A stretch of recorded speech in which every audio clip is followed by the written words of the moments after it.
Hello everyone and welcome to the world's fastest gamer news. This daily show is going to keep you up to date with everything that's happening in the world's fastest gamer competition right here at the McLaren Technology Centre. Yesterday, the 12 finalists arrived at McLaren HQ and were instantly put to the test by the McLaren Applied Technologies Human Performance team. Sadly, our Gran Turismo expert Ryan Moore from Texas had a family emergency and had to return home, leaving the competition.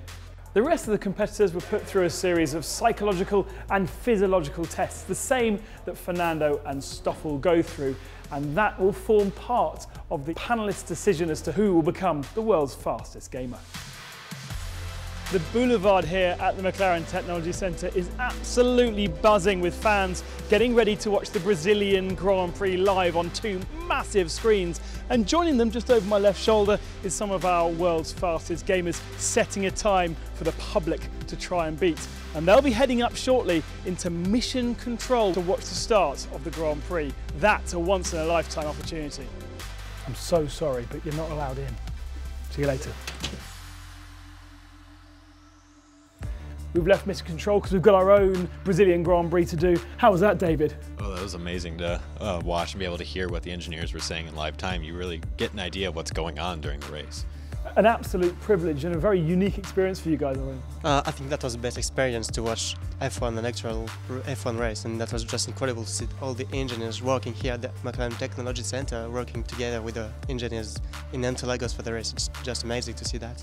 And a taste of what these guys might be having to do as a job if they win the world's fastest gamer. The gamers are now getting ready for their first test, which is a full-length race around the Interlagos circuit, but with an added twist, the 1991 race where Ayrton Senna had to complete the last couple of laps in 6th gear. Let's go and find out from Gregor Hutu, who is an expert on iRacing after all, which is the platform we're using. Gregor, happy that we're on iRacing for the first big challenge?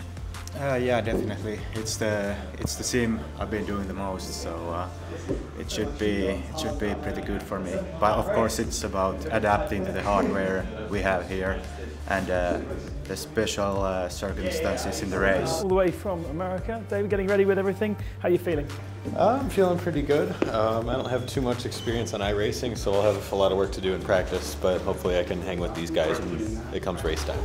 Well, the guys are heading off to get their transponders for their human telemetry. I want to show you around the rest of the TLC. Follow me down into the gaming theatre. So here are the 11 pods that we have set up. Sparco seats, we have Logitech steering wheel and pedals, and it's monitored upstairs in mission control.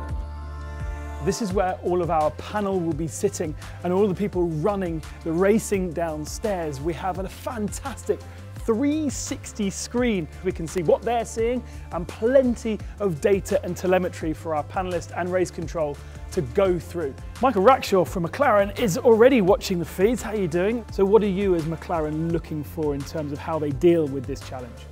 Yeah, so I mean obviously the race result will be important, but in terms of this challenge, it's going to be interesting to see who prepares. They've got a practice session going on at the moment. The gamers are all aware that this is going to happen. So you're going to ask them to stay in 6th for the last couple of laps. How much of a challenge will that be? These cars are not designed to run at low speed in 6th gear. You think about it, obviously there's that big run up the hill at Interlagos, and it's going to cost them so many seconds being stuck in 6th, and then it's going to be bouncing off the limiter when they get to the other end.